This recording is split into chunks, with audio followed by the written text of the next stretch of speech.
Julius Randle is currently he's currently making. By the way, shout out to Mitchell Ebner, who is the Twitter user who DM'd me some of this stuff, so I didn't have to do the calculations myself.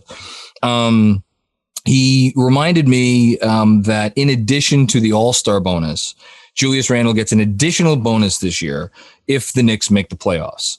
And that is, I believe, even if they make the play-in game, I think, although I'm not 100% sure about that, maybe they have to actually make the playoff field. Whatever. It doesn't matter. Let's assume that he gets it. If he gets it, he will increase his salary next year. It doesn't affect his salary this year. It only affects his salary next year. It'll make it $20.7 million.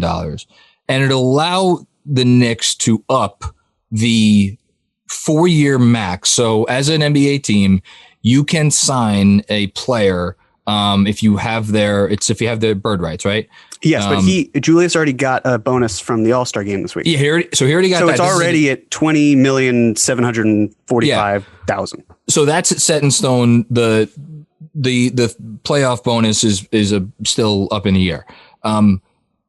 You can sign a player to 4 additional years once if you're in the final year of their contract. So what that means is if we were doing normal year timeline, if the new league year starts on July 1st, if the Knicks wanted to negotiate an extension with Julius Randle on June 30th, they could only offer him 3 years. If they wanted to offer an extension starting on July 1st, it could then be 4 years because we're in that final year. So let's just assume they want to do that and they want to offer him the full extension amount that they can. Here are the numbers that it could be, assuming they make the playoffs. $24.9 million in 2022-23. That's if they don't make the playoffs. Oh, this is if they don't. You're right. Sorry. This is if they don't. 24.9, 26.9, 28.9, and then in the final 4th year of the extension, it would be 5 years out, 30.8. If they made the playoffs, then, and he didn't do the numbers year for year, but the total would be a 4-year, $118 million extension. That is literally best case scenario for Julius Randle. He hits all of his bonuses, and they want to give him the full 4-year max that they can give him, which notably, and then I'm going to turn it over to you, is different from the max. Because when we talk about the max, the amorphous max in the NBA, that has its own set of parameters, which are unrelated to the most that you can offer a guy based on his previous contract. And that would be for you. Well, I'm sure you know this because I don't offhand. It's more than 4 for 118, right? It is. Yeah. So, I mean, after next year, Julius Randle can sign for up to a 30% max because he'll have 7 to 9 years worth of service time. So and this is after the 2021-22 season. Correct. So when he is an unrestricted free agent. Yeah. Yes, exactly. So he could sign for up to 30% of the max. For those who are wondering, is Julius Randle eligible for of the cap up to 30% of yes, the cap? 30, yes. For those wondering if Julius Randle is eligible for a supermax, the answer is no, because the fact that he has not been with the Knicks his entire career, or the fact that he was not traded to the Knicks on his rookie contract. Like Harden got the supermax in Houston despite being with Oklahoma City when he was drafted, and Giannis had the supermax because he was with the Bucks throughout his career. And there's certain criteria to hit too. It's not just anyone. It's like All-NBA, Defensive Player of the Year, MVP. Right. That's it. Yeah. Right. So, I mean, the question for Randle, with like a lot of these other players is, do I wait or do I take the money now? And it's not something obviously that we can easily discuss because we don't know. You know, I mean, for example, Randle has really felt comfortable here. He knows there is the infrastructure in New York to keep him happy to a point where maybe he feels like, yeah, money is the most important thing to me. Let's do it. Or maybe he feels like, you know, I could still make a hell of a lot of money and work with this. And that's great because if he were to take this type of deal, right? Because this isn't a max contract. This is the max the Knicks can give him, you know, right now, not right now, but pretty What's soon. the difference between this and the actual max that he'd be able to get? A 4-year max from another team would be what, 4 for like 130 something? I can quickly I'll look check. it up. You keep going. The difference here is that if he signs with another team and gets a 4-year max, it's only 5% raises. Right. Yeah. He's only eligible for 5% raises. But if he signs in New York, then he's eligible for 8% raises. So that's another thing to factor in where, is he comfortable here? Does he want to stay here long term? Is he willing to take a quote unquote discount? Because the beauty of it, John, is that if Randle were to sign this type of deal, then we both walk away victorious because he technically gets a max contract, not the max. And he doesn't sign for as much as, the amount that we were saying earlier. It's a starting salary of like, I think 26 million we had talked about in terms of what he's able to do. So, like that to me feels like a very perfect compromise for all the teams. And for us, because we don't want to be wrong. Exactly. We're both right. How often does that happen where we have differing points? I love being right. Being right is fantastic. Yeah, it's great. Great. I was off. It's 30% of the cap with 5% raises takes you to 4 years and 130, about 145, a little bit more than 145. Right. So obviously that's a pretty big difference between 4 for 118. And here's the way I think we put a cap on this conversation pretty simply.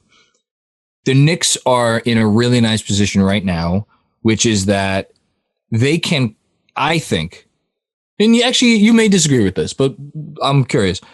They can pretty comfortably go to Randle at the end of this season.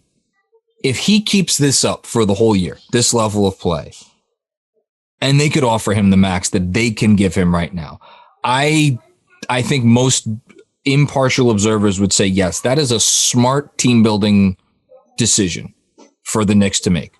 To get a guy, to get an all-star, not just an I don't even want to say that because not all all-stars are created equal. The year that David Lee was an all-star, no offense against David Lee, but like very different than the season Julius Randle is currently having.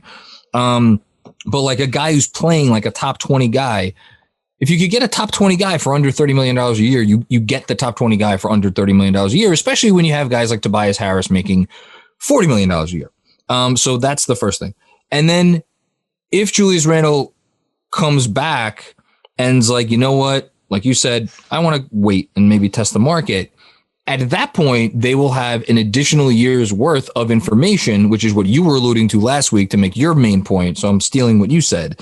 And then if he keeps it up for an additional year at that point, and it's then again, as the Knicks with that added information, you probably have the right to be like, yeah, we'll sign you to the, I can't believe I'm saying this. We'll think about signing you to the 5-year full max. Now, that's a lot of money because that would be 8% raises and it would be 5 years. So then we're talking 5 for like would it be 5 for like 180? It's a lot. It's a ton. Okay. So I think all things considered, the Knicks would very much like for Julius Randle to be open to accepting the max they could offer this offseason. That's my guess, but they should. And, it's the sort of thing where Randle also really wants to make the playoffs. He's never made the playoffs in his career, and he's already 27 years old. So, and this kind of goes into a broader point as well, because I've seen thoughts and even questions posed at us for our mailbag, for example, that Schwinn and I did, this idea of dealing Randle. And I just want to talk about timelines, right? Because right now you've got a guy who is entering the prime of his career and he's having the best season of his life. And you hope it's consistent. You hope that he's able to keep playing this way. But I think that timeline is kind of skewed, right? Because what is really a timeline? What is the timeline? We have this thought in mind. Time? Exactly. It's a flat circle. Exactly.